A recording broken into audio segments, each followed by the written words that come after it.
Hello friends, welcome to my channel. र आज हामी यो भिडियोमा कुरा गर्छौं एक्यूट कोरोनरी सिन्ड्रोम। बेसिकली हामी एक्यूट कोरोनरी सिन्ड्रोमकै कुरा गर्छौं। सो बेसिकली हामीलाई के थाहा छ कि एक्यूट कोरोनरी सिन्ड्रोममा बेसिकली दुई किसिमको कुरा हुन्छ। एउटा हुन्छ non ST elevation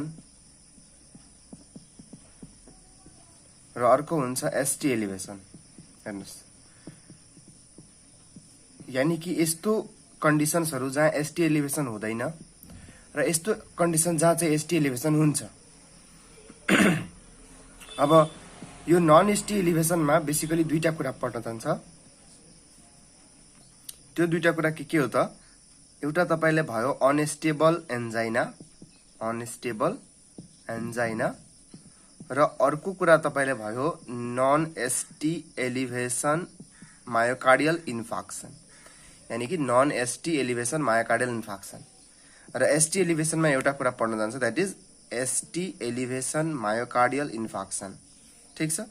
so basically acute coronary सिन्ड्रोममा यति कुरा पढ्न जान्छ हैन। हामी सबै कुराले डिटेलमा पढ्ने गर्छौं। तर के बुझ्नुस् कि अनस्टेबल एन्जाइना र नन एसटी एलिभेसन जुन एमआई जुन छ, यो दुईटा एक्चुअली हामी पढ्छौं टुगेदर। यो दुईटालाई छुट्टा छुट्टै पढिदैन। हस्बैंड वाइफ जस्तो सँगै बस्छ नि, त्यो दुईटा यो दुईटा पनि त्यस्तै हो। यानी कि एभ्रीथिङ अलमोस्ट सेम हुन्छ। के थोरै फरक छ त्यो म भन्छु। म्यानेजमेन्टको तरिका पनि सेम छ, क्लिनिकल फिचर्स पनि सेम छ, प्याथोफिजियोलोजी पनि सेम छ। बस एउटा दुईटा सानो फरक छ, त्यो म तपाईहरुलाई अहिले भन्छु हैन। तर मैले यो भन्न खोजेको कि यो दुईटालाई हामी सँगसँगै पढ्छौं, छुट्टै पढ्छौं। कसलाई? एसटी एलिभेसन एमआई लाई। So let's start the topic of the unstable angina and non ST MI first, then we will go to the ST MI. ल हेर्नुस् त, अब हामी स्टार्ट गर्यौं unstable angina non ST elevation myocardial infarction. So यसलाई start गर्यौं हामी एकदम बेसिक प्याथोफिजियोलोजीबाट। लेट्स सपोज कि यो ब्लड भेसल छ र यो कोरोनरी ब्लड भेसल छ। र लेट्स सपोज कि यो कोरोनरी ब्लड भेसलमा अब तपाईलाई भइसक्यो कि कुनै प्लाक छ। हेर्नुस्, प्लाक जबसम्म रप्चर हुँदैन, वी विल कल इट जबसम्म रप्चर हुँदैन र प्लाकले नै मात्र प्लाकले नै यदि तपाईलाई ब्लकेज गरिरहेको हुन्छ र त्यसको कारणले जुन इस्केमिया हुन्छ, वी विल कल इट र त्यसको कारणले जुन कुरा हुन्छ, we will call it stable angina. जब प्लाकमा केही गडबड थिएन, प्लाक स्टेबल थियो, यानी कि प्लाक न रप्चर भएको थियो न त प्लाकमा कुनै फिसर भएको छ हैन। र त्यति बेला जुन प्लाकले गर्दा मात्रै जुन क्लिनिकल फिचर्स आउँथ्यो, we were saying them stable angina. तर अब कन्डिसन अलि फरक पर्यो। के फरक पर्यो त? मानम कि प्लाक अलिक रप्चर भइसक्यो। यो मानम कि यहाँबाट प्लाक अलिक हटिसकेछ है, र प्लाक हटिसकेछ र अर्को अब यहाँ थोरै के भइराछ त, कतै कतै प्लेटलेटहरु पनि आएर बसिराछन्। ठीक छ। अलिअलि थ्रोम्बस पनि बनिराछ। But the main thing is that कि के भयो त? हेर्नुस्, एउटा त प्लाक जुन छ, अब यो प्लाक अलिक स्टेबल छैन के। हेर्नु, स्टेबल एन्जाइना र स्टेबल यो कारण पनि भनिएको थियो कि द प्लाक जुन थियो एथेरोस्क्लेरोटिक प्लाक, यो प्लाकलाई हामी के भन्छौं त? Atherosclerotic plaque. यो एथेरोस्क्लेरोटिक प्लाक जुन थियो स्टेबल एन्जाइनाको पेशेन्टमा, त्यो स्टेबल थियो, यानी कि प्लाक छिटो रप्चर हुने थिएन। तर in the patient of the unstable angina और द एमआई हैन, the plaque is vulnerable. Vulnerable भनेको the plaque is vulnerable to rupture, the plaque is vulnerable to get fissured. त्यसमा फिसर हुन सक्छ, यानी यस्तो फिसर हुन सक्छ, और प्लाक रप्चर हुन सक्छ। जे होस्, रप्चर होस्, फिसर होस्, जे यो सबै कन्डिसनले अल्टिमेटली के गर्न सक्छ? त्यो ठाउँमा थ्रोम्बोसिस, यानी कि थ्रोम्बसको फर्मेसन गराइदिन सक्छ, यानी कि यो ठाउँमा क्लटको फर्मेसन हुन चाहिँ सक्छ। अब बेसिकली अनस्टेबल एन्जाइना र नन एसटी एलिभेसन एमआईमा के हुन्छ कि जुन जे होस् अलि ब्लकेज जुन भइराछ हैन, दैट ब्लकेज इज नट 100%। यानी कि ब्लकेज जुन छ, यो थ्रोम्बस बनिराछ, त्यो ब्लकेजले 100% ब्लकेज गरिरा छैन। यानी कि इट स्टिल केही न केही मात्रामा सर्कुलेसन एस्टाब्लिश छ, 100% सर्कुलेसन छैन। हो, यो कुरा चाहिँ छ कि स्टेबल एन्जाइनामा भन्दा बढी ब्लकेज हुन्छ अनस्टेबल एन्जाइनामा और मायोकार्डियल इन्फार्क्सनमा। तर in while talking about the non-ST elevation MI, blockage is not 100%. blockage यहाँ जुन छ त्यो 100% छैन blockage के यो मैले भन्न खोजिरहेको छु। हेर्नुस् यसैले म अलिक ST elevation को MI मा हेर्नु पर्यो भने हेर्नुस् MI दुई किसिमको हुन्छ, एउटा ST elevation एउटा non ST elevation। ST elevation को MI मा जहिले पनि याद राख्नुस् कि blockage जुन हुन्छ त्यो अलमोस्ट 100% हुन्छ। ब्लकेज जुन हुन्छ त्यो के हुन्छ अलमोस्ट 100% हुन्छ। तर नन एसटी एलिभेसन एमआई मा र अनस्टेबल एन्जाइनामा ब्लकेज इज नेभर 100%। 100% कहिले हुँदैन हैन। त्यही कारण छ कि 100% ब्लकेज छैन र यही कारण हो कि यो केसहरुमा चाहिँ स्टिल केही न केही मात्रामा सर्कुलेसन एस्टाब्लिश हुन्छ, यानी कि केही न केही मात्रामा ब्लड फ्लो भइराछ। So let's make our concept more deeper. Unstable angina र नन एसटी एलिभेसन एमआई मा के भइराछ त बेसिकली हेर्नुस्, बेसिकली अनस्टेबल एन्जाइना र नन एसटी एलिभेसन एमआई मा लेट्स सपोज यो एउटा कोरोनरी आर्टरी हो र यो उसको सानो सानो सब ब्रान्चेसहरु हो। एक्चुअली के भयो कि जुन प्लाक थियो the plaque is now vulnerable and the plaque is now ruptured. Plaque के भइसक्यो त प्लाक रप्चर भयो। अब जुन प्लाक रप्चर भयो त्यो प्लाकमा एक्चुअली के भयो रप्चर हुने बित्तिकै कोलाजेनहरु एक्सपोज भयो, यानी कि कोलाजेन एक्सपोजर भयो हैन। हेर्नुस् त यहाँ रप्चर भयो भने यहाँको कोलाजेन एक्सपोज हुन्छ। कोलाजेन एक्सपोज हुने बित्तिकै के हुन्छ तपाईले प्लेटलेटहरु आएर टाँसिन्छ, यानी कि प्लेटलेट त्यहाँ एग्रिगेसन हुन्छ। के हुन्छ प्लेटलेट एग्रिगेसन हुन्छ र यो प्लेटलेट एग्रिगेसनमा डिफरेन्ट कम्पोनेन्ट्सहरु हुन्छ, जस्तो एडीपी हुन्छ, क्याल्सियम हुन्छ हैन, अरु पनि कम्पोनेन्ट्सहरु हुन्छ जसले प्लेटलेट एग्रिगेसनमा हेल्प गर्छ। अल्टिमेटली प्लेटलेट एग्रिगेसन भइरा हुन्छ हैन, त्यो ठाउँमा क्लटको फर्मेसन हुन्छ। तर के पनि हुन्छ कि there are something there are protein C, protein S र एन्टिथ्रोम्बिन। हेर्नुस् प्रोटिन सी, प्रोटिन एस र एन्टिथ्रोम्बिन यो तीनटा कुरा पनि त्यहाँ सँगसँगै एक्टिभेट भएको हुन्छ। हेर्नुस् तर यो जुन तीनटा हेर्नुस् त एक्चुअली के भयो त जब प्लाक रप्चर भयो और मानौ कि प्लाकमा फिसर भयो, रप्चरै मात्रै किन फिसरै मानम न, फिसर भनेको क्र्याक टाइपको हैन। सो प्लाकमा फिसर भयो और रप्चर, यसरी क्र्याक भनेको यस्तो क्र्याक लाग्यो, यसमा रप्चर भयो और फिसर भयो, कुनै पनि कन्डिसनमा कोलाजेन एक्सपोजर भयो, प्लेटलेट एग्रिगेसन भयो, त्यो ठाउँमा अल्टिमेटली फाइब्रिनहरु बनेर क्लटको फर्मेसन भयो। अब यो क्लट जुन फर्मेसन भयो यो ठाउँमा फर्मेसन हुँदाखेरि साइमल्टेनियसली के भइरा थियो प्रोटिन सी, प्रोटिन एस र एन्टिथ्रोम्बिन पनि त्यतिबेलै के भइरा थियो these are activated by the clot. क्लटले गर्दा यो कुराहरु पनि एक्टिभ भइरा थियो। अब यो कुराहरु चाहिँ के हो त these things are basically anti thrombotic substance, यानी कि यो कुराहरुले थ्रोम्बस बनाउनबाट रोक्छ जस्तो कुरा बुझ्नु पर्यो के। यो कुराहरुले थ्रोम्बस बनाउनबाट रोक्छ, यानी कि थ्रोम्बस बनाउन दिदैन, और हामीले यसरी बुझ्नु पर्यो कि बनेको थ्रोम्बसलाई पनि डिजल्भ गर्न खोज्छ। So protein C, protein S र एन्टिथ्रोम्बिनहरु जुन छ त्योहरुले के गरिरा हुन्छ कि प्रोटिनलाई यो क्लटलाई अलिअलि अझै डिजल्भ गरिरा हुन्छ र क्लटबाट केही कुराहरु निस्केर इम्बोलसको रूपमा साना साना भेसल्सहरुमा गइरा हुन्छ। यानी कि यो कारणले हुँदाखेरि प्रोटिन सी, प्रोटिन एस र एन्टिथ्रोम्बिनले गर्दाखेरि अनस्टेबल एन्जाइना र नन एसटी एलिभेसन एमआई मा युजुअली द ब्लकेज जुन हुन्छ त्यो जहिले पनि 100% हुन पाउँदैन, किनभने केही न केही मात्रामा त्यहाँबाट क्लटहरु ब्रेकडाउन भएर इम्बोलसको फर्ममा साना साना भेसल्सहरुमा गइराछ हैन। सो त्यही कारण छ कि प्रोटिन सी र एस ले एन्टिथ्रोम्बोटिक सबस्टान्स त काम गर्छ। So they actually break clot into smaller fragments, smaller fragment मा क्लट लाई ब्रेक गर्छन्। अब क्लट स्मलर फ्रेगमेन्ट मा ब्रेक भयो भने के हुन्छ त 100% ब्लकेज अचिभ हुन्छ त 100% blockage is not achieve, 100% blockage हुँदैन, त्यही भएर 100% ब्लकेज एब्सेन्ट हुन्छ। अनि अर्को कुरा चाहिँ इम्पोर्टेन्ट कुरा कि ब्लक चाहिँ 100% भएन र अर्को कुरा के भयो साना साना भेसल्सहरु अब चाहिँ इन्भल्भ हुन थाले।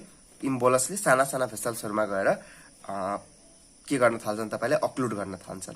तर एउटा major vessels is never occluded in unstable angina र non ST elevation MI.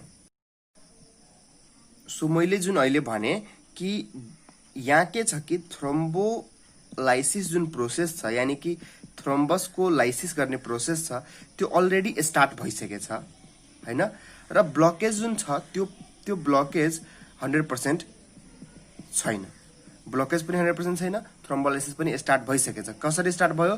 By the things that आज प्रोटिन सी, प्रोटिन एस र अर्को भनेको एन्टिथ्रोम्बिन, यो तीनटा कुराहरूले थ्रोम्बोलाइसिस प्रोसेस जो स्टार्ट गरिसकेछ। अब यही कुराले म अलिक कम्पेयर एन्ड कन्ट्रास्ट गर्छु यदि म एसटी एलिभेसन एमआईसँग। हेर्नुहोस् केही कुराहरू हामीले कम्पेयर एन्ड कन्ट्रास्ट गर्नै पर्छ मेडिकल साइन्समा। सो एसटीईएमआई को एकछिन हामी सानो कुरा बुझौँ एसटीईएमआई को। सो लेट सपोज कि यहाँबाट एसटीएमआई को म कुरा बुझाउँछु। हेर्नुहोस् अब एसटी एलिभेसन एमआईमा एक्चुअली हुन्छ के, प्लाक त रप्चर यहाँ पनि हुन्छ। लेट सपोज कि यहाँ कुनै प्लाक थियो, यहाँ कुनै यसरी प्लाक थियो र यो प्लाक अब मानौ कि रप्चर भयो।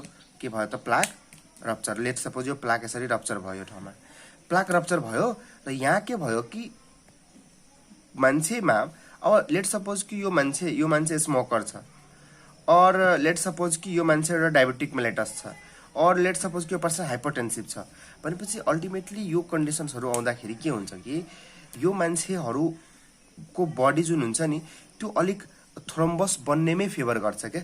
यानी कि यिनीहरूको यो कन्डिसन्सहरूले गर्दाखेरि they are prone to thrombus formation. यानी कि उनीहरूको पहिला पनि नर्मली पनि के हुन्छ, उनीहरूको बडी उनीहरूको सर्कुलेसन जुन छ त्यो थ्रोम्बस बन्नको लागि प्रोन भएको छ। तर अब यस्तो तपाईँ जहिले मासु खाने मान्छे हो, अब तपाईँले मानौ कि मासु खाने मान्छे हो र अचानक अब तपाईँले कुनै दिन धेरै मासु दियो भने तपाईँ के गर्नुहुन्छ? धेरै खानुहुन्छ। त्यही कुरा हो यहाँ पनि के भयो कि हेर्नुहोस् नर्मली स्मोकिङ, डायबिटिज मेलाइटस र हाइपरटेन्सनको पेसेन्टहरूमा थ्रोम्बस बन्ने टेन्डेन्सी एकदम हाई हुन्छ अरू मान्छेको तुलनामा। अब यस्तो मान्छे जसको स्मोकिङ, डायबिटिज मेलाइटस र हाइपरटेन्सन हुने टाइपको मान्छे छ, त्यो मान्छेको यदि प्लाक चाहिँ मानौ कि डिसइन्टिग्रेट भयो, प्लाक चाहिँ रप्चर भयो भने के हुन्छ त, तिनीहरूमा चाहिँ अब थ्रोम्बस बन्ने जुन प्रोसेस छ त्यो अरू केसभन्दा चाहिँ यति धेरै फास्ट र यति धेरै ऱ्यापिड हुन्छ कि त्यसले भेसल्सलाई 100% ब्लक गरिदिन्छ। के गरिदिन्छ त? भेसल्सलाई 100% ब्लक गरिदिन्छ र थ्रोम्बस फर्मेसन जुन प्रोसेस छ त्यो एकदम ऱ्यापिड हुन्छ। यहाँ के हुन्छ कि जुन क्लट बन्यो, क्लट भनेको त्यही थ्रोम्बस, त्यो क्लट ऱ्यापिड बन्यो, एकदम फास्ट बन्यो। यस्तो होइन कि क्लट स्लोली बनिरहेछ, त्यस्तो स्लोली बन्दैन। यहाँ एसटी एलिभेसन हामी कहाँ के को कुरा गरिरहेछ फेरि कन्फ्युज नहुने, यो के को कुरा भइरहेछ। हामी कम्पेयर गर्न खोजिरहेछौँ एसटी एलिभेसनको एमआईसँग कि एसटी एलिभेसन एमआई र अनस्टेबल एन्जाइना और नन एसटीसँग के फरक छ। हेर्नुहोस् त्यही भने चाहिँ कि अनस्टेबल एन्जाइना र नन एसटीएमआईमा जुन थ्रोम्बोलाइसिस हुन्छ त्यो स्टार्ट भइसकेको हुन्छ र ब्लकेज 100% हुँदैन in unstable angina non STEMI. तर in STEMI the blockage is 100%, the clot formation very rapidly, and the person usually have any thrombotic property को पर्सन हुन्छ, यानी उसँग केही स्मोकिङ, डायबिटिज, हाइपरटेन्सनको पहिलादेखि केही हिस्ट्री हुन्छ र त्यही भएर त्यो मान्छेमा जब क्लट बन्छ त्यो एकदम ऱ्यापिडली बन्छ र ऱ्यापिडली भयो भने पुरै 100% ब्लकेज गर्छ र त्यति बेला जुन उसलाई एमआई हुन्छ त्यो भनेको एसटी एलिभेसन एमआई हो। त यो कुरा फरक पर्यो कि परेन अनस्टेबल एन्जाइना नन एसटीएमआई र यो के भन्छ एसटीएमआईमा फरक पर्यो यो कुरा हामीले कम्पेयर बुझ्न जरुरी छ कि दुईटामा के एक्चुअली फरक छ। अब यहाँ यति भन्नेको मेन उद्देश्य के हो त? हेर्नुहोस् यति मैले यतिकै भने हैन क्या, यसको धेरै इम्पोर्टेन्स, ठुलो इम्पोर्टेन्स छ यो कुराको। यही कारण हेर्नुहोस् यहाँ त थ्रोम्बोलाइसिस प्रोसेस स्टार्ट छ, अल्टिमेटली यहाँ त थ्रोम्बसहरू त अलिअलि भाँचेर गइरहेछ हैन, भने त्यही भएर यहाँ डोन्ट गिभ थ्रोम्बोलाइसिस। यहाँ के हुन्छ डोन्ट गिभ फिब्रिनोलाइटिक और थ्रोम्बोलाइटिक, यानी कि फिब्रिनोलाइटिक जस्तो एजेन्टहरू यानी कि स्ट्रेप्टोकाइनेज, एल्टेप्लेज, रेटेप्लेजहरू हामी कहाँ दिँदैनौँ भने अनस्टेबल एन्जाइना र नन एसटी एलिभेसन एमआईमा हामी दिन खोज्दैनौँ। हेर्नुहोस् के याद राख्नुहोस् कि थ्रोम्बोलाइसिस प्रोसेस त स्टार्ट भइसकेछ नि त यहाँ हैन, र यहाँ के भयो कि ब्लकेज पनि 100% छैन। त्यही भएर यहाँ अब फर्दर हामीले यदि थ्रोम्बसलाई क्लटलाई हामीले डिजल्भ गर्न खोज्यौँ भने अझै त्यो थ्रोम्बस सानो सानो फ्रेगमेन्टमा टुक्रिन्छ र त्यसले सानो सानो भेसल्सहरूलाई अक्लुड गर्छ, जसले चाहिँ अझै नराम्रो पार्न सक्छ। यहाँ चाहिँ हामीले हेर्नुहोस्, यहाँ क्लट एकदम ऱ्यापिडली बन्यो र क्लट प्रोग्रेस पनि गर्न सक्छ। त्यही भएर यहाँ चाहिँ हामीले अब के गर्नुपर्छ त, यहाँ हामीले थ्रोम्बोलाइटिक एजेन्ट दिनुपर्छ। हेर्नुहोस्, त मैले के भने अनस्टेबल र नन स्टेबलमा डु नट गिभ थ्रोम्बोलाइटिक, तर यहाँ गिभ थ्रोम्बोलाइटिक, यहाँ हामीले थ्रोम्बोलाइटिक दिनुपर्छ। अब कतिको माइन्डमा होला कि थ्रोम्बोलाइटिक यहाँ जुन दिन्छ पनि यहाँ पनि त थ्रोम्बोलाइटिकले सानो सानो पिसमा फ्रेगमेन्टमा थ्रोम्बसहरू बन्ला र सानो सानो भेसल्सहरूलाई अक्लोड गर्ला। यहाँ पनि तपाईँले यदि थ्रोम्बोलाइटिक दिनुहुन्छ भने सानो सानो भेसल्सलाई अक्लोड गर्छ। हेर्नु, यहाँ पनि गर्छ, यहाँ पनि गर्छ, तर यहाँ हामी दिन खोज्दैनौँ किनभने यहाँ अलरेडी त्यो सानो सानो पिसमा फ्रेगमेन्ट भइ नै रहेको थियो, यहाँ भइरहेको थिएन। त्यही भएर हामीले यहाँ थ्रोम्बोलाइटिक दियौँ। अब सिम्पल कुरा के बुझ्नु कि 100% ब्लकेज राम्रो कि बरु अलिअलि सानो सानो भेसल्स ब्लकेज भएको राम्रो?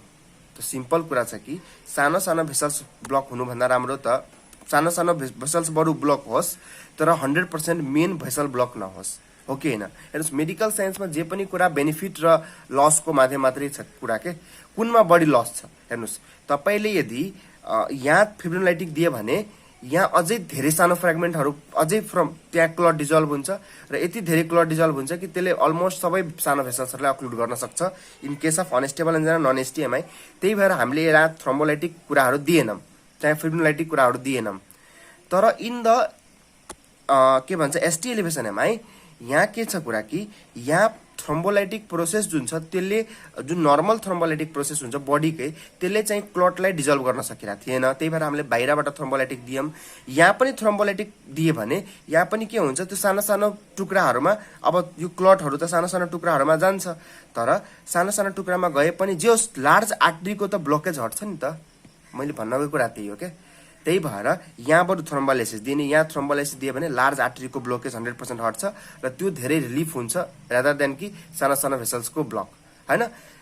बुझ्नुपर्ने कुरा। त्यही भएर याद राख्नुहोस् कि नन एसटी एलिभेसन एमआईमा will give the thrombolytic agents, but unstable angina र non ST elevation MI will not give the thrombolytic agents.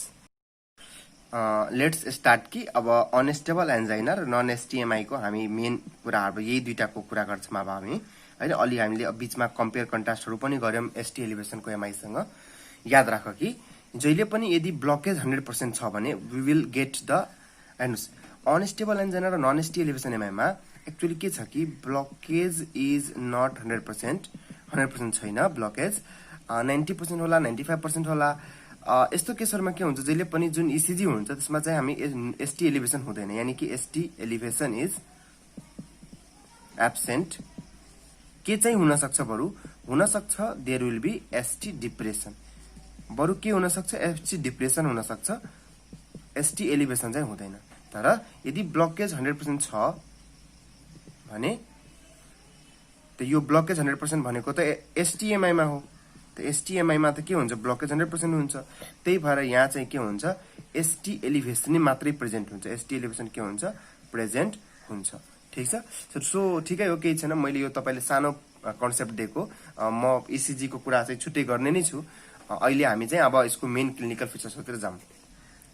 So the main pathology thing behind the unstable angina non ST एलिभेसनमा जुन main pathology थियो, त्यो main pathology के छ त, that is defined by a single term, we will say it atheroembolism. के त, एथेरोइम्बोलिजम, यानि कि कुनै यो ठाउँमा क्लट थियो, यो ठाउँको क्लट भाँच्यो र यहाँबाट क्लट भाँचेपछि के भयो त, डिफरेन्ट इम्बोलसहरू फर्मेसन भयो र इम्बोलसहरू सानो सानो भेसल्सहरूलाई गएर अक्लुड गरे एन्ड त्यो क्लटलाई डिजल्भ गराउनमा there was the role of the anti fibrinolytic agents, होइन, और थ्रोम्बोलाइटिक एजेन्ट्सहरूको रोल थियो। त जे होस्, यो एथेरोस्क्लेरोटिक प्लाकबाट इम्बोलसहरू ब्रेकडाउन भयो, त्यही भएर हामीले भन्यौँ कि एथेरोइम्बोलिजम यसको मेन कुरा हो। Let's start the clinical feature. अब क्लिनिकल फिचरमा के भन्छ त, बेसिकली अब जहाँ पनि यदि मायोकार्डियल O2 को सप्लाई, यदि O2 सप्लाई, मायोकार्डियल O2 को सप्लाई यदि डिक्रिज हुन्छ भने, होइन, अब सप्लाई डिक्रिज हुन्छ भने बेसिकली के हुन्छ त, मान्छेलाई पेन हुन्छ, होइन? र यहाँ जुन पेन हुन्छ त्यसलाई हामी एन्जाइना, यहाँ पनि एन्जाइनाकै पेन भन्छौँ।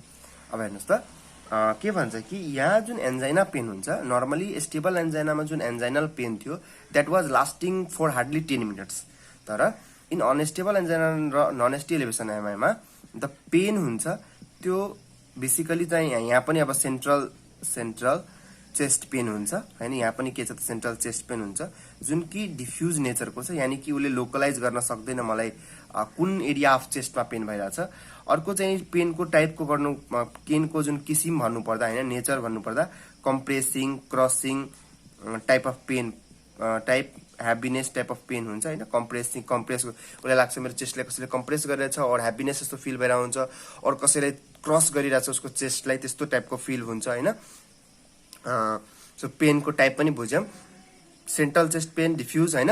र उसलाई भन्छौ पेन लोकेट गर्न भने उसले आफ्नो फिस्ट जुन हुन्छ त्यसलाई चेस्टमा राखेर उसले देखाउँछ कि मलाई यहाँ पेन हुन्छ भनेर, तर उसले लोकलाइज गर्न सक्दैन। यो कुरालाई हामी भन्छौं लेभाइन साइन भन्छौं। के भन्छौं त लेभाइन साइन। लेभाइन साइन भनेको त्यही हो कि उसले फिस्ट राखेर आफ्नो चेस्टमा राख्छ र उसले भन्छ कि मलाई पेन हुन्छ भनेर, द्याट इज लेभाइन साइन।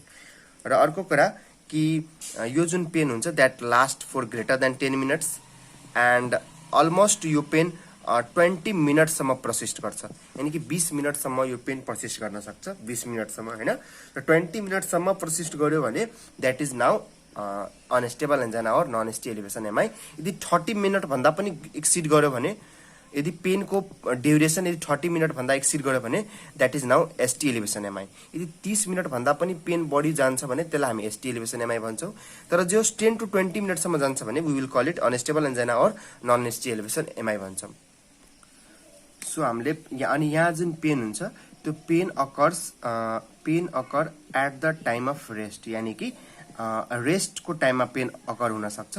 तर यो जरुरी छैन कि पेन रेस्टकै बेला स्टार्ट भएको होला। हेर्नुस्, रेस्टको बेला पेन हुन सक्छ, यानी कस्तो कुरा भयो कि पेन जुन छ यो कमेन्स यानी कि स्टार्ट जुन भयो त्यो स्टार्ट हुन सक्छ कुनै एक्सरसाइजले स्टार्ट गरेर होस्, और हुन सक्छ कुनै इमोसनल स्ट्रेसले स्टार्ट भएको होस् हैन। जेले पनि यदि स्टार्ट जेले पनि हुन सक्छ। तर पर्सन जब हामीले यस्तो स्टेबलमा के पढ्थ्यौं कि whenever the person take rest then pain हुन्थ्यो रिलिफ, पेन हुन्थ्यो के रिलिफ। तर यहाँ के हुन्छ कि पर्सन रेस्ट लिए पनि पेन डु नट रिलिफ। यहाँ के हुन्छ पेन रेस्ट लिए पनि पेन डु नट रिलिफ, यानी कि रेस्ट लिए पनि पेन ठीक चाहिँ हुँदैन हैन। र बेसिकली अब अनस्टेबल एन्जाइना र नन एसटी एलिभेसन एमआईमा युजुअली के देखिन्छ कि नाइट्रेट्सहरुले पेन प्लस माइनस, यानी कि नाइट्रेट्सले पेन ठीक गर्न पनि सक्छ, यानी नाइट्रेट्स भनेको भाजोडाइलेटर्सहरु हो।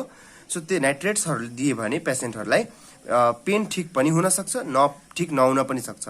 युजुअली चाहिँ स्टेबल एन्जाइनाको पेन 100% रिलिफ हुन्छ नै, तर अनस्टेबल एन्जाइना और नन एसटी एलिभेसन एमआई को पेन जुन हुन्छ त्यो नाइट्रेट्सले प्लस माइनस, यानी कि नाइट्रेट्सले ठीक हुन पनि सक्छ, ठीक नहुन पनि सक्छ। सो यो कुरामा कन्फ्युज नहुने है। त्यही कारण छ कि यहाँ कहिलेकाहीँ नाइट्रेट्सले पेन रिलिफ हुँदैन र यो केसहरुमा त हामी के दिन खोज्छौं त मर्फिन दिन खोज्छौं। के दिन खोज्छौं? मर्फिन। मर्फिनले त्यति बेला पेन रिलिफ गर्छ यदि नाइट्रेट्सहरुले पेन रिलिफ गर्न सकेन भने, ठीक छ। सो पेन रेस्ट गर्दाखेरि पनि रिलिफ हुँदैन, यानी कि पेन रेस्ट गर्दाखेरि पनि भइराख्छ। योहरु फिचरहरु के को अनस्टेबल एन्जाइना र नन एसटी एलिभेसन एमआई को। अर्को के एक्स्ट्रा फिचर्सहरु जस्तो यो पेशेन्टहरुमा तपाईले के हुन सक्छ जस्तो पेन इज एसोसिएटेड, यानी कि anginal pain is associated with sweating. तपाईलाई पसिना आउन सक्छ, पर्सन एसीमा बसिरहेछ तर पसिना आइरहेछ, हेर्नुस् यस्तो कन्डिसनहरु भइरा हुन्छ, स्वेटिङ आइरा हुन्छ even if he is on the fan और if he is on the AC और even in the cold climate. यदि जाडोको महिना छ त्यही पनि उलाई स्वेटिङ आइरा हुन्छ। अर्को कुरा the person may have the nausea, the features of nausea, the vomiting हैन, नजिया हुन सक्छ, भोमिटिङ हुन सक्छ हैन, पाल्पिटेसन हुन सक्छ, यानी कि एबनर्मल हार्टबिटको सेन्सेसनहरु हुन सक्छ हैन। सो दिस इज यो सबै फिचर हो के को अनस्टेबल एन्जाइना र नन एसटी एलिभेसन एमआई को। एकचोटी अझै कुरा गरौँ, हेर्नुस् के हो। सबभन्दा पहिला पेन कस्तो छ, central chest pain, crushing in nature. अनि यहाँ पनि जुन पेन छ that pain may radiate to jaw, radiate to arm. सबभन्दा पहिला रेडिएट टु आर्म, ज हैन, आर्म र जहरुमा चाहिँ रेडिएट गर्न सक्छ हैन। अनि अर्को कुरा चाहिँ पेन जुन हुन्छ त्यसको ड्युरेसन जुन हुन्छ, त मैले के भने अब 10 मिनट भन्दा बढी र 20 मिनट सम्मको पेनको ड्युरेसन भइरा हुन्छ, ठीक छ, पेनको ड्युरेसन। अर्को कुरा पेन जुन हुन्छ त्यो एसोसिएटेड हुन्छ स्वेटिङ, नजिया, भोमिटिङ पाल्पिटेसनहरुसँग र पेन एक्सरसाइजहरु कुनै केही कुरा गरेको बेला स्टार्ट हुन सक्छ तर रेस्टको बेला रिलिफ चाहिँ हुँदैन। नाइट्रेट्सहरु दिए पनि मेबी रिलिफ पनि हुन सक्छ नपनि हुन सक्छ। त्यस्तो रिलिफ भएन भने नाइट्रेट्स चाहिँ then we will give out morphine. अर्को कुरा पेन जुन हुन्छ त्यो रेस्टको बेला भनिसके मैले हैन। अनि रेडिएट टु आर्म एन्ड ज यो कुराहरु पनि भनिसके। अब तपाई यसरी सोच्नुस् कि लेट सपोज कि कुनै पेशेन्ट तपाईनेर आयो। लेट सपोज कि there is a patient and the patient जुन छ त्यो पेशेन्ट लेट सपोज कि he is also I think 60 years old. ल 60 इयर्स ओल्ड को पेशेन्ट छ, मेल छ, तपाईनेर आएछ and now he is complaining that he is having the pain. उले भनिरहेछ कि मलाई पेन भइरहेछ। उले सबै पेन त्यस्तै फिचर देखाइरहेछ यानी कि सेन्ट्रल चेस्ट पेन भनिरहेछ। उले चाहिँ अब क्रसिङ टाइप अफ नेचर छ। अनि त्यसपछि उले यो भन्यो कि तपाईलाई कि म चाहिँ एक्सरसाइज गरेको बेला रेस्ट भयो, पेन स्टार्ट भयो तर अहिलेसम्म पनि मलाई पेन ठीक भएको छैन। अनि उले यो भन्छ कि पेन अलमोस्ट 20 मिनट जति भयो पेन मलाई भएको हैन। चाहे मानौ न 15 मिनट देखि पेन भइरहेछ उले भन्यो। अर्को कुरा चाहिँ तपाईलाई यस्तो यस्तो उले हिस्ट्री लिएर आयो एन्ड यस्तो हिस्ट्री लिएर आउने बित्तिकै उले यो पनि भन्यो कि pain was associated with nausea, vomiting और यस्तो केही स्वेटिङ, पाल्पिटेसनहरुसँग केही न केही लिएर यो पनि भन्यो। अब तपाईले यति कुरा भनिसकेपछि तपाईले फर्स्ट जुन केही कुरा गर्नुहुन्छ त्यो तपाईले हेर्नुहुन्छ के अब फिजिकल एक्जामिनेसन त हामी गर्छौं नि, सँगसँगै हामी के गर्छौं ईसीजी गर्छौं यानी कि इलेक्ट्रोकार्डियोग्राफी गर्छौं। अब इलेक्ट्रोकार्डियोग्राफी गर्ने बेला के हुन्छ त अब 50% जस्तो केसमा के देखिरा हुन्छ त एसटी सेगमेन्टको डिप्रेसन देखिरा हुन्छ। हेर्नुस् 50% केसमा के देखिन्छ त एसटी डिप्रेसन देखिन्छ। यानी के हो एसटी डिप्रेसन यानी कि यो जुन वेभ ईसीजी को वेभ छ यसरी नर्मली यस्तो हुन्छ। हेर्नुस् त यो पी भयो, क्यू, आर, एस र टी। यो सेगमेन्टलाई हामी एसटी सेगमेन्ट भन्छौं र यसलाई जे जंक्सन भन्छौं। अब यहाँ के भयो कि एसटी सेगमेन्ट डिप्रेसनमा कस्तो हुन्छ कि यो पी भयो, क्यू भयो, आर भयो,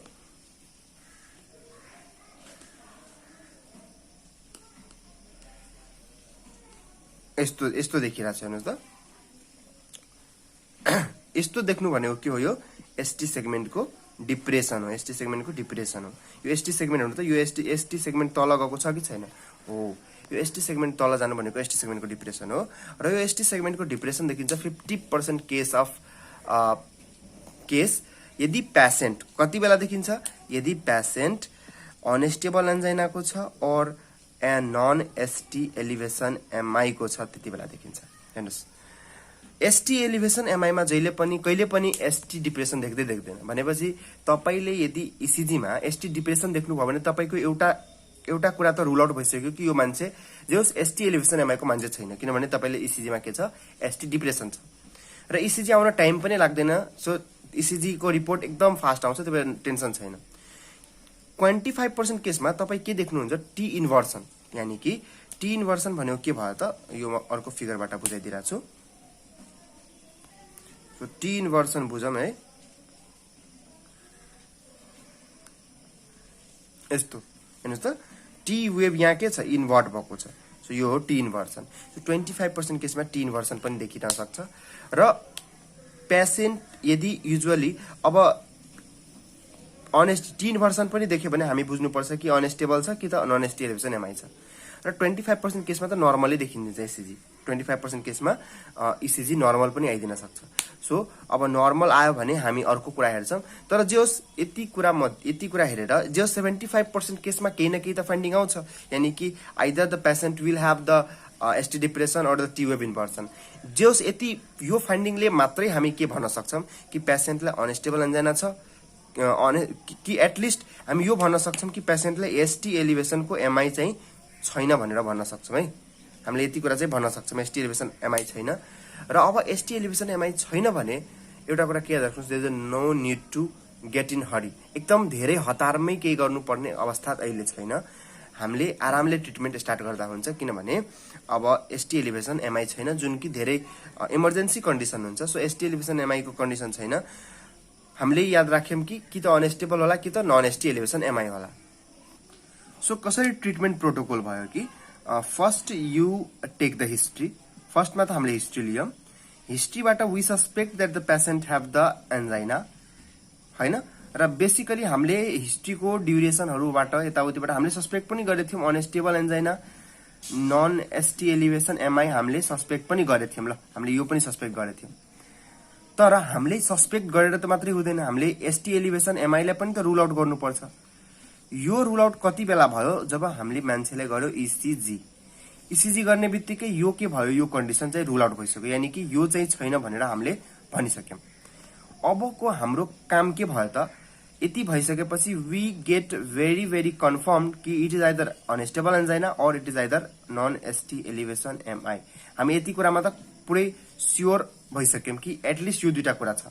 अब हेर्नुहोस्, ट्रिटमेन्ट मोडालिटीमा केही पनि फरक पर्दैन, आइदर त्यो पेसेन्ट एसटी एलिभेसन एमआईको होस्, नन एसटी एलिभेसन एमआईको होस् और अनस्टेबल एन्जाइनामा होस्, ट्रिटमेन्ट प्याटर्नमा केही पनि फरक पर्दैन। त्यही भएर तपाईले जति नै बेला थाहा पाउनुभयो कि यो दुईटा मध्ये कुनै एउटा केस छ भने स्टार्ट द ट्रिटमेन्ट, यानी कि ट्रिटमेन्ट तपाईँ के गर्नुहोस्, स्टार्ट द ट्रिटमेन्ट स्टार्ट गर्नुहोस्। यानी कि तपाईँले के गर्नु पर्यो, फार्माकोथेरापी यानी कि मेडिसिनवाला औषधिहरू स्टार्ट गर्नु पर्यो। So you have to start the pharmacotherapy, होइन।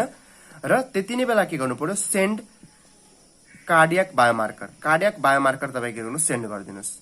ठिक छ, तपाईँले के गर्नुभयो, इसिजी गर्ने बित्तिकै तपाईँले यति थाहा पाउनुभयो कि अनस्टेबल एन्जाइना छ कि नन एसटी एलिभेसन एमआई छ, त्यति बेलै तपाईँ यति थाहा पाउने बित्तिकै तपाईँ फार्माकोथेरापी स्टार्ट गर्नुहोस्, किनभने यो दुईटाको डिफरेन्सिएसनले केही फरक पार्नेवाला छैन ट्रिटमेन्टलाई। त्यही भएर फार्माकोथेरापी स्टार्ट गर्ने र कार्डियक बायोमार्कर सेन्ड गरिदिने। यता अब कार्डियक बायोमार्करको रिपोर्ट आयो भने, होइन, रिपोर्ट आयो भने ल मानौ कि कार्डियक बायोमार्करको रिपोर्ट आउन टाइम लाग्ला एकछिन, होइन, र हामी यति बेला फार्माकोथेरापी स्टार्ट गरिरहेछौँ। ठिक, अब लेट सपोज कि कार्डियक बायोमार्करको रिपोर्ट आयो, कार्डियक बायोमार्करको रिपोर्ट चाहिँ आइसक्यो। ल कार्डियक बायोमार्करमा बेसिकली के याद राख्नुपर्छ, जुन कार्डियक बायोमार्कर एकदम धेरै युजको छ त्यो हो ट्रोपोनिन आई। हेर्नुहोस्, अरू पनि छ, म एकछिन पछि बरु कार्डियक बायोमार्करको लागि छुट्टै एउटा कुरा छुट्टै केही भन्छु नि। अहिलेको लागि खालि के याद राखौँ कि ट्रोपोनिन जुन आई जुन छ, ट्रप आई, यो ट्रप आईको भ्यालु फरक पर्ला कसरी कि नर्मल और जस्ट स्लाइट इन्क्रिज हेर्नुहोस् त, यदि ट्रप आईको भ्यालु नर्मल और स्लाइट इन्क्रिज छ भने we will say this the patient will have the unstable angina. हेर्नुहोस् त, हामीले अघि ब्लड कार्डियक बायोमार्कर सेन्ड गरेको थियौँ। यदि पेसेन्टको ट्रोपोनिन आईको भ्यालु नर्मल छ और नर्मल भन्दा अलि मात्रै इन्क्रिज छ भने we will call it unstable angina. और if the patient has a trop I value more than 1.5 times, और यू कैन से कि आइदर 2 times ट्रोपोनिन नर्मल भन्दा 2 गुना बढी छ ट्रोपको भ्यालु, और 3 times बढी छ भने we will call this the patient have MI now, and this MI is non ST elevation MI. हेर्नुहोस् त, के मैले भने कि यदि हामीले अब के गर्छौँ, कार्डियक ट्रोपोनिनको भ्यालु आउँछ, कार्डियक बायोमार्करको भ्यालु आउँछ। अब त्यो कार्डियक बायोमार्करको भ्यालु हेरेर हामी अनस्टेबल एन्जाइना हो कि नन एसटी एलिभेसन एमआई हो त्यो छुट्याइदिन्छौँ। तर यो छुट्याए पनि हेर्नुहोस् केही पनि फरक पर्नेवाला छैन ट्रिटमेन्ट मोडालिटीमा। त्यही पनि एउटा कन्सेप्ट राख्नु त जरुरी छ। ट्रोपोनिन आईको भ्यालु यदि नर्मल छ और स्लाइट इन्क्रिज छ भने हामी यो कुरालाई के भन्छौँ, अनस्टेबल एन्जाइना। र यदि ट्रोपोनिन आईको भ्यालु 2 गुना बढी छ, 3 गुना बढी छ, जो स्लाइट इन्क्रिज छैन, अलि बढी इन्क्रिज छ भने we will not call now angina, we will call it as a non ST elevation MI. किनकि ट्रोपोनिन आई कति बेला रिलिज हुन्छ, troponin I released if there is injury, there is myocardial damage. हेर्नुहोस् त, myocardial damage भएन यो troponin release हुने हो। ट्रोपोनिन के हो, ट्रोपोनिन आई भनेको एक्चुअली तपाईँलाई जुन कार्डियक मसल हुन्छ त्यो कार्डियक मसलमा हुने तपाईँलाई जुन कन्ट्राक्टाइल प्रोटिन हुन्छ एक किसिमको, त्यो कन्ट्राक्टाइल प्रोटिन हो ट्रोपोनिन आई। अब यो ट्रोपोनिन आई जुन छ त्यो बेसिकली जब कार्डियक मसल ड्यामेज हुन्छ त्यति बेला रिलिज हुने कुरा हो। अब मायोकार्डियल इन्फाक्सनमा नै ड्यामेज हुने हो खासमा, एन्जाइनामा त खासै ड्यामेज हुँदैन हो कि होइन। त्यही भएर मायोकार्डियल इन्फाक्सन जुन छ भने त्यसमा चाहिँ बढिरहेको हुन्छ ट्रोपोनिन आईको भ्यालु, 2 टाइम 3 टाइम भन्दा बढी हुन्छ। तर अनस्टेबल एन्जाइना छ भने त्यसमा चाहिँ ट्रोप आईको भ्यालु कि त नर्मलै हुन्छ, किनभने एन्जाइना मात्रै छ भने इट मिन्स ड्यामेज अहिले भएको छैन भनेपछि कि त नर्मल हुन्छ कि त स्लाइट इन्क्रिज हुन सक्छ। तर जे होस् डबल और ट्रिपल हुँदैन। डबल ट्रिपल भयो भने त्यो नन एसटी एलिभेसन एमआई र नर्मल स्लाइड इन्क्रिज भयो भने त्यो के भयो त अनस्टेबल एन्जाइना। सो यसरी हामीले दुईटालाई डिफरेन्शिएट गर्न सक्छौं। अब हामी कुरा गरौँ स्टार्ट फार्माकोथेरापी। हामीले भनेको थियौं कि सुरुमै स्टार्ट फार्माकोथेरापी गर्ने, त फार्माकोथेरापी हामीले स्टार्ट गरिसकेका थियौं। अब के गर्ने फार्माकोथेरापीमा हेर्नुस्, सबभन्दा फर्स्टमा हामी के गर्नुपर्छ हेर्नुस्, सबभन्दा पहिला पेशेन्टको के गर्ने हामीले O2 अक्सिजन मोनिटरिङ गर्ने। के गर्ने त पेशेन्टको अक्सिजन मोनिटरिङ गर्ने र नर्मल अक्सिजन मोनिटरिङ गर्दाखेरि यदि तपाईले के हेर्नुहुन्छ कि यदि फ्र्याक्सनल अक्सिजन जुन हामी भन्छौं त्यो यदि 21% भन्दा लेस छ, हेर्नुस् त फ्र्याक्सनल अक्सिजन रुम उसको जुन बडीमा अक्सिजन छ और उसलाई जुन अक्सिजन एभाइलेबल भइराछ यदि त्यो 21% भन्दा कम अक्सिजन उसले मात्रै लिइराछ भने अब हामीले के गर्नु पर्यो त उसको बडीको अक्सिजनलाई वी वान्ट कि त्यो FiO2 जुन छ त्यो 35 to 40% मा पुगोस्। हेर्नुस् नर्मली मैले के भने कि उसको बडीमा अब यदि 21% भन्दा कम फ्र्याक्सनल अक्सिजन छ भने हामी चाहन्छौं त्यसलाई कतिमा पुगाइदिन 35 देखि 40% मा पुगाउन। अब कसरी पुगाउने त अब के बुझ्नु पर्यो कि 1 लिटर हेर्नुस् 1 लिटर अक्सिजन पर मिनट हामीले दिए भने यसले 4% अक्सिजन इन्क्रिज गर्छ। अब यसरी सोच्नुस् 21% भन्दा कम अक्सिजन अहिले उसको बडीमा छ, यानी कि लेट सपोज कि उसको बडीमा 20% O2 छ, हामीलाई कति इन्क्रिज गर्नु छ, हामीलाई 35% मा पुगाउनु छ, यानी कि we will have to increase 15% extra. 15% extra increase गर्नको लागि हामीले कति लिटर हेर्नु त 1 लिटर भनेको 4% भयो भने अलमोस्ट 4 लिटर पर मिनट दियो भने यो भनेको कति भयो अलमोस्ट 16% जति भयो। यानी यही हारीमा हामीले चाहिँ अक्सिजन दिनुपर्छ अनि फल्ल चाहिँ 4 लिटर पर मिनट को रेटमा हामीले अक्सिजन दियो भने यसले कति लेभल रिच गर्छ 35 to 40% को लेभल रिच गर्छ। यानी कि हामीले चाहिँ उसको बडीमा कति अक्सिजन दिनु पर्यो त अब 4 लिटर पर मिनट दिनु पर्यो। यो 4 लिटर पर मिनट अक्सिजन दियो भने उसले चाहिँ यो 35 to 45% उसको पुग्न जान्छ उसको अक्सिजनको लेभल। ठीक छ। सो हामीले फर्स्ट कुरा के गर्नु पर्यो त फर्स्ट कुरा O2 मोनिटरिङ गर्ने र त्यसपछि O2 सप्लिमेन्टेसन दिने। के दिने त O2 सप्लिमेन्टेसन। अब O2 सप्लिमेन्टेसन दिनको लागि हामीले के युज गर्न सक्छौं, we can give the face mask use गर्न सक्छौं, नेजल क्यानुला युज गर्न सक्छौं हैन। सो नेजल क्यानुलाबाट दिन सकिन्छ अक्सिजन, फेस मास्कबाट दिन सकिन्छ अक्सिजन हैन, अरु पनि डिफरेन्ट वेजबाट दिन सकिन्छ। तर जस एउटा दुईटा वेज याद राख्नुस् कि फर्स्ट कुरा हामीले गर्नुपर्छ अक्सिजन सप्लिमेन्टेसन, किनभने myocardial oxygen demand myocardial oxygen supply जुन छ त्यो कम छ, त्यही भएर हामीले सुरुमै अक्सिजन दिन खोजेको छौं। अब यसको एउटा सिम्पल ट्रिक याद राख्नुस्, यसको ट्रिक छ ABEMON। यो ABEMON बाट हजुरले यसको जे unstable angina non ST elevation MI को प्राय कुरा बुझ्नुहुन्छ। हेर्नुस् सबभन्दा पहिला हामीले भन्यौं कि अक्सिजन थेरापी दियौं, यो O बाट भयो O2 थेरापी जुन हामीले कुरा गरिसक्यौं। अब अर्को हामीले भनेको दिने पनि नाइट्रेट्स। हेर्नुस् त नाइट्रेट्सहरुले मैले के भने कि दिज आर द भाजोडाइलेटर र भाजोडाइलेटर छ भने यसले के गर्छ त तपाईले ब्लड भेसल डाइलेट गरेर ब्लड फ्लोलाई इन्क्रिज गराउँछ हैन। सो इन्क्रिज कोरोनरी ब्लड फ्लोलाई इन्क्रिज गराउँछ र यसले पेन पनि कम गराउँछ। के गराउँछ पेन पनि डिक्रिज गराइदिन्छ। तर इन अनस्टेबल एन्जाइना र एमआई को पेशेन्टमा पेन डिक्रिज मे और मे नट, यानी कि हुन पनि सक्छ र नहुन पनि सक्छ। यही कारण छ कि पेन डिक्रिज मे बी और मे नट बी जस्तो कुरा भयो। त्यसै कारणले गर्दाखेरि हामीले जुन यो पेशेन्टहरु छ अनस्टेबल एन्जाइना और एमआई को patient non ST elevation MI को पेशेन्ट, त्यो पेशेन्टहरुमा बेसिकली हामीले यदि पेन नाइट्रेट्सले डिक्रिज भयो भने ओके, तर नाइट्रेट्सले यदि पेन ठीक भइरा छैन भने वी विल गिभ मर्फिन। के दिने हामीले मर्फिन दिने हैन। सो मर्फिन बेसिकली डाइमर्फिन दिन्छ। ठीक छ। सो हामीले मैले भनिसके कि डाइमर्फिन चाहिँ दिन सक्छौं। सो अहिलेसम्म हामीले अक्सिजन सप्लिमेन्टेसनको कुरा गर्यौं, नाइट्रेट्स दिन सकिन्छ, नाइट्रेट पेन रिलिफ भएन भने मर्फिन दिने। अर्को हामीले दिन सक्छौं के बीटा ब्लकर, यो बी बाट भयो beta blocker. So beta blocker दिन सकिन्छ। बीटा ब्लकर भनेको यसले के गर्छ त कार्डियाक को O2 डिमान्ड जुन हुन्छ त्यो चाहिँ डिक्रिज गरिदिन्छ। कार्डियाक O2 डिमान्ड डिक्रिज गरिदिन्छ। कसरी त यसले हामीले थाहा छ कि बीटा ब्लकरले के गराउँछ त decrease heart rate, decrease contractility, हार्टको कन्ट्र्याक्टिलिटी, हार्ट रेटहरू चाहिँ घटाउँछ। यो कारणले गर्दाखेरि हार्टको जुन अक्सिजन डिमान्ड हुन्छ त्यो घट्छ। कम काम गर्यो भने कम अक्सिजन डिमान्ड गर्छ, अनि बिटा ब्लकरले यही अक्सिजन डिमान्ड घटाएर अल्टिमेटली मान्छेलाई त्यो कन्डिसनलाई ठिक पारेर आउँछ। किनभने अक्सिजन डिमान्ड घट्यो भने अब पेन सेन सबै ठिक हुन थाल्छ। सो त्यसै भएर बेटा ब्लकर पनि दिने गर्छ। अर्को हामीलाई के थाहा छ हेर्नुस्, एउटा अझै कारण, यो नाइट्रेट्स जुन मैले भने नि दिन्छ, यो दिने एउटा अझै कारण छ। के कारण छ त्यो भनिरहेको छु। सो हामीले के भनिरहेको थियौँ कि नाइट्रेट्स हामीले एउटा दिने कारण एउटा अझै छ। हामीले के गर्छौँ कि जुन भेसल्स हेरेर हुन्छौँ जहाँ चाहिँ प्लाक रप्चर भएर जुन क्लटहरू बनेको छ, त्यो क्लटबाट एउटा कुरा निस्किरहेको हुन्छ जसलाई भन्छ थ्रोम्बोक्सिन A2। यो थ्रोम्बोक्सिन A2 ले के गर्छ, यसले चाहिँ भ्याजो कन्स्ट्रिक्सन गर्छ। के गर्छ त भ्याजो कन्स्ट्रिक्सन गर्छ।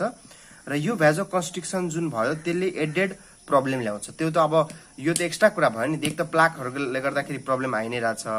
अझै यो थ्रोम्बोक्सिन A2 यहाँबाट त्यो क्लटबाट थ्रोम्बोक्सिन A2 निस्किएर त्यहाँको प्लेटलेटहरूबाट थ्रोम्बोक्सिन A2 निस्किन्छ र थ्रोम्बोक्सिन A2 TXA2 मैले लेखेको छु। यो थ्रोम्बोक्सिन A2 यो भनेको थ्रोम्बोक्सिन A2, यो थ्रोम्बोक्सिन A2 ले के गर्छ, भ्याजो कन्स्ट्रिक्सन गराइदिन्छ। अब भ्याजो कन्स्ट्रिक्सन गरायो भने अझै मान्छेलाई के हुन्छ, प्रब्लम हुन्छ। यो कारणवश पनि हामीले नाइट्रेट्स दिएको यो पेसेन्टहरुमा, बुझ्यो। अर्को विश्व अहिलेसम्म हामीले के भन्यौं, अक्सिजन थेरापी दिने, के भन्छ नाइट्रेट्स दिने, त्यसपछि हामीले भन्यौं कि मर्फिन दिने यदि पेन ठीक हुँदैन भने, बिटा ब्लकर दिन सकिन्छ। अर्को हामीले दिन सक्छौं भनेको एबाट एस्पिरिन। सो एस्पिरिन दिन सकिन्छ, यानी कि हामीले एन्टी प्लेटलेट मेडिकेसनहरु दिनुपर्छ। किनभने त्यो ठाउँमा हामीले प्लाक रप्चर भएको छ भने त्यहाँ के हुन सक्छ, त्यहाँ चाहिँ प्लेटलेट एग्रिगेसनहरु भइरहेछ। सो प्लेटलेट एग्रिगेसन भएर चाहिँ प्रब्लम ल्याइरहेछ, क्लोटहरु बनिरहेछ। त्यही भएर हामीले के दिन खोज्छौं, एन्टी प्लेटलेट ड्रग दिन खोज्छौं। सो एन्टी प्लेटलेट ड्रगमा बेसिकली राम्रो ड्रग भनेको एस्पिरिन हो। सो एस्पिरिनको बेसिकली च्युएबल ट्याब्लेट दिइन्छ। यो केसमा च्युएबल एस्पिरिन दिइन्छ। र अर्को हामीले युज गर्न सक्छौं क्लोपिडोग्रेल पनि युज गर्न सक्छौं। सो क्लोपिडोग्रेल होस् या एस्पिरिन होस्, जो दुवै 75 mg मा आउँछ। सो 75 mg एस्पिरिन और 75 mg clopidogrel can be used in the case of the person of unstable angina और नन स्टेबल एलिभेसन एमआई मा। ठीक छ। अब हेर्नु त हामीले चाहिँ अब एस्पिरिन किन दियो कि ताकि प्लेटलेट एग्रिगेसन नहोस्, र हामीले यो पनि चाहन्छौं कि अझै कुनै क्लट पनि नबनोस्। अब क्लट बन्नको लागि दुईटा कुरा चाहिन्छ। हेर्नुस् यहाँ के मैले भने, क्लट बन्नको लागि दुईटा कुरा चाहिन्छ। एउटा कुरा हुन्छ तपाईलाई प्लेटलेटको प्लग, र अर्को कुरा चाहिन्छ तपाईलाई फाइब्रिन फर्मेसन। र फाइब्रिन बन्ने जुन प्रोसेस हुन्छ त्यसलाई भन्छ कोअगुलेसन पाथवे। त्यसलाई के भन्छ, फाइब्रिन बन्ने प्रोसेसलाई के भन्छ, कोअगुलेसन पाथवे। अब के बुझ्नु पर्यो कि मैले के भने, क्लट बन्नको लागि चाहिन्छ दुईटा कुरा, प्लेटलेट प्लग फर्मेसन र फाइब्रिनको फर्मेसन। प्लेटलेट प्लग फर्मेसनलाई रोक्ने काम गरिदिन्छ कसले, एस्पिरिनहरुले। फाइब्रिन बन्ने प्रोसेसलाई भन्छ कोअगुलेसन पाथवे। यसलाई बन्नको लागि कसले रोक्छ, सो कोअगुलेसन पाथवेलाई ब्लक गर्ने काम गर्छ एन्टी कोअगुलेन्ट्सहरुले। कसले काम गर्छ, एन्टी कोअगुलेन्ट्स। र त्यही भएर हामीले एन्टी कोअगुलेन्ट्सको रूपमा हामीले युज गर्छौं यहाँ लो मोलिकुलर वेट हेपारिन। हामीले के युज गर्छौं, low molecular weight heparin. And this low molecular weight heparin is known as enoxaparin. के त, इनोक्जापारिन। ठीक छ। सो यहाँ ईबाट भयो इनोक्जापारिन। सो हामीले बेसिकली यहाँ लो मोलिकुलर वेट हेपारिन किन दियौं, ताकि त्यो मान्छेको क्लट बन्ने प्रक्रियाहरू रोकोस्, फाइब्रिनहरू अर्दै फर्दर नबनोस्। त्यही भएर हामीले के दिएको त, कोअगुलेसन पाथवे ब्लक गर्ने एजेन्ट्स, यानी कि लो मोलिकुलर वेट हेपारिन दियौं, जसको एक्जाम्पल छ इनोक्जापारिन। सो ईबाट के भयो, इनोक्जापारिन। अब यो लास्टको एउटा बच्यो ए। यो एबाट के छ, यो एबाट त एस्पिरिन भयो, यो एबाट के छ, यो एबाट हुन्छ एब्सिक्जिमाब।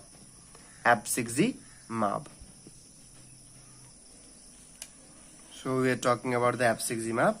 सो एब्सिक्जिमाब जुन छ यो भनेको चाहिँ के हो त, यो भनेको याद राख्नुस् कि प्लेटलेट जुन हुन्छ, प्लेटलेटमा एउटा रिसेप्टर पाइन्छ, यसलाई भन्छ ग्लाइकोप्रोटिन 2B3A रिसेप्टर। के भन्छ त, ग्लाइकोप्रोटिन 2B3A रिसेप्टर। र यो रिसेप्टरको मद्दतले के हुन्छ, एउटा प्लेटलेट अर्को प्लेटलेटसँग टाँसिन्छ, यानी कि प्लेटलेट एडिसन यानी कि दुईटा प्लेटलेट टाँसिनुमा यो रिसेप्टरको रोल हुन्छ। अब एब्सिक्जिमाबले के गर्छ त, बेसिकली यो रिसेप्टरलाई ब्लक गरिदिन्छ। यो रिसेप्टर ब्लक गरेको कारणले गर्दाखेरि now the platelet aggregation will not take place, यानी कि platelet adhesion will not take place, यानी कि F6G मा प्रिभेन्ट, यानी कि it is actually antagonize the GP2B and 3A receptor. Glycoprotein 2B र 3A receptor 2B 3A रिसेप्टरलाई basically एन्टागोनाइज गरिदिने काम गर्छ F6G मापले, र यसरी उसले के गर्छ प्लेटलेटको एडिसनलाई प्रिभेन्ट गर्छ। यो ड्रग हामीले चाहिँ अब कति बेला दिने त, बेसिकली अब फार्माकोथेरापीमा मैले यो किन यसलाई मेन भन्नु परिरहेछ कि बेसिकली यदि पेसेन्टलाई मैले सुरुमा मैले ट्रिटमेन्ट स्टार्ट गरेँ होइन, फार्माकोथेरापी स्टार्ट गरेँ, तर जरुरी छैन कि सबै पेसेन्टलाई यो फार्माकोथेरापीले नै ठिक हुन्छ। कति पेसेन्टमा हामीले के गर्नुपर्छ त परक्युटेनियस इन्टरभेन्सन गर्नुपर्छ। कति पेसेन्टमा यदि फार्माकोथेरापी फेलुअर भयो भने we will go for the percutaneous intervention, र हामी अहिले कुरा गर्छौँ त्यसको पनि। र परक्युटेनियस इन्टरभेन्सनमा जाने बेला के हुन सक्छ त, परक्युटेनियस इन्टरभेन्सनमा हामी गर्छौँ त्यही, हामीले त्यो ठाउँबाट प्लाकलाई हटाइरहेको हुन्छौँ, प्लाकलाई रिमुभ गरिरहेको हुन्छौँ, र प्लाकलाई रिमुभ गर्ने हटाउने बेला के हुन सक्छ त्यति बेला फेरि थ्रोम्बस फर्मेसन हुन सक्छ, किनभने प्लाकलाई जब हामी हटाउँछौँ त्यहाँबाट केही काइन्ड अफ प्लाकको डेब्रिसहरू निस्किन्छ जसले प्लेटलेट एडिसन फेरि गराउन सक्छ, र त्यो कारणवश हामीले त्यसलाई के गर्छौँ त अपरेसनको बेला हामीले के गर्छौँ त बेसिकली दिन्छौँ। सो F6G माप जुन छ यो बेसिकली युज हुन्छ इन्ट्रा अपरेटिभ, यानी कि जति बेला हामीले PCI गर्छौँ परक्युटेनियस इन्टरभेन्सन त्यति बेला हामी युज गर्छौँ F6G मापलाई। सो म अहिले अब यो कुरा गर्छु F6G मापको अझै कुरा। ल सो हामीले के अहिलेसम्म कुरा गऱ्यौँ फार्माकोथेरापीको। सो इन स्पाइट अफ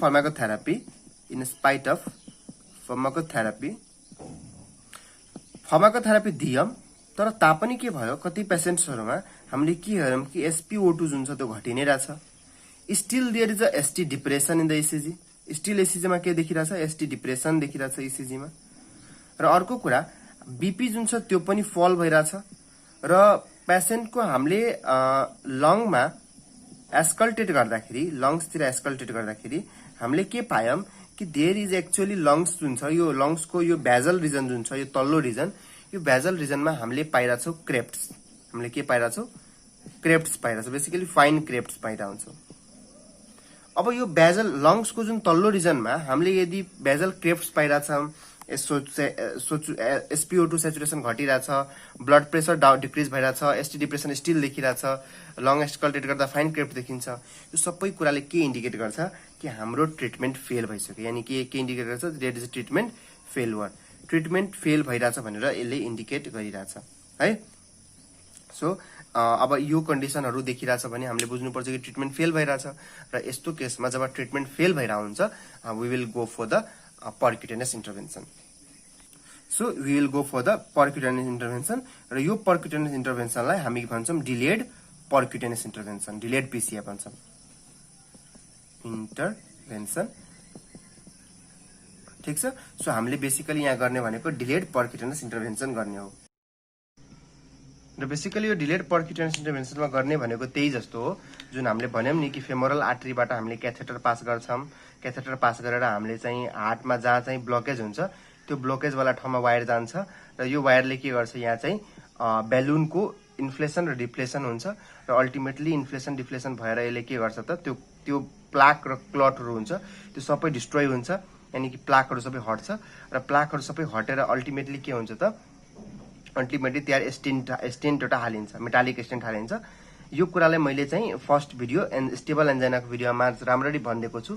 त्यहाँको परक्युटेनियस इन्टरभेन्सन र यहाँको परक्युटेनियस इन्टरभेन्सन भनेको सेमै कुरा हो, केही पनि फरक छैन हैन। सो एउटै कुरा के अब सबै भिडियोमा भन्न जाने, तपाईहरु के बुझ्नुस् कि सिम्पली परक्युटेनियस इन्टरभेन्सन भनेको सिम्पली यसलाई पहिला चाहिँ यही भन्थ्यो बलून एन्जियोप्लास्टी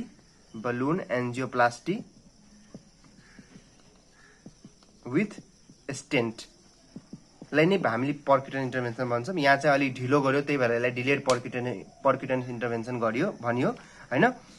प्रोसेस त्यही छ, हामी फेमोरल आर्टरीबाट हामीले क्याथेटर पास गर्छौँ, जहाँ चाहिँ ब्लकेज छ त्यो ठाउँमा जान्छ, बेलुन इन्फ्लेट डिफ्लेट हुन्छ, प्लाक डिस्ट्रोय हुन्छ, र प्लाक डिस्ट्रोय भएपछि त्यहाँ एउटा स्टेन्ट राखिन्छ। जस्तो यो फिगरमा तपाईँ देखिरहनु भएको छ, क्याथेटर प्लाक भएको ठाउँमा क्याथेटर ल्यायो, त्यो क्याथेटरबाट अब त्यही बेलुनको इन्फ्लेसन डिफ्लेसन भइरहेछ र लास्टमा एउटा मेटालिक स्टेन्ट यहाँ छोडेर राख्थ्यो। So this was about the intervention यो चाहिँ लास्ट उपाय हो गर्नुपर्ने हैन। र एउटा अझै एक्स्ट्रा मेडिसिन के दिन सकिन्छ त, प्लाक अझै स्टेबल गर्नको लागि मान्छेहरूलाई स्ट्याटिन्स दिन सकिन्छ। र स्ट्याटिन्समा बेसिकली अब हामीले दिन सक्ने भनेको चाहिँ रोजुभास्ट्याटिन दिन सकिन्छ और सिम्भास्ट्याटिन दिन सकिन्छ। अब स्ट्याटिन्सहरूको डोज कस्तो छ कि सिम्भास्ट्याटिन भयो भने अलमोस्ट 20 to 40 mg दिन्छ। यदि यही कुरा रोजु छ भने रोजुभास्ट्याटिनमा पनि तपाईलाई यही 20 to 40 mg नै दिन्छ। एटोरभास्ट्याटिन छ भने 80 mg दिन्छ। र यो सबै औषधि भनेको चाहिँ दिने हो बेड टाइममा दिने हो। स्ट्याटिन्सहरू युजुअली बेड टाइममा दिन्छ किनभने कोलेस्ट्रोल फर्मेसनलाई यिनीहरूले कम गर्छ। बेसिकली योहरू भने स्ट्याटिनहरू भनेको के हो, प्लाकलाई जुन प्लाक रप्चर हुन भनरेबल छ नि त्यसको भनरेबिलिटीलाई घटाउने हो, यानी कि प्लाक स्टेबिलाइजिङ ड्रगहरू यिनीहरू हो। प्लाकलाई छिटो रप्चर हुन दिँदैन, प्लाक स्टेबलाइजिङ ड्रग्स हो खासमा। त्यो स्ट्याटिन्सहरू पनि प्रिस्क्राइब गरिन्छ। ठिक छ, यो मैले फार्माकोथेरापीमा भन्न बिर्सेँ, यहाँ मैले एउटा एड गरिदिएँ। अनि बुझ्नुभयो कि लास्टमा चाहिँ गर्ने भनेको PCI. So this was all about the unstable angina and the non-ST elevation MI. So thank you for watching this video. In next video we will talk about the myocardial infarction.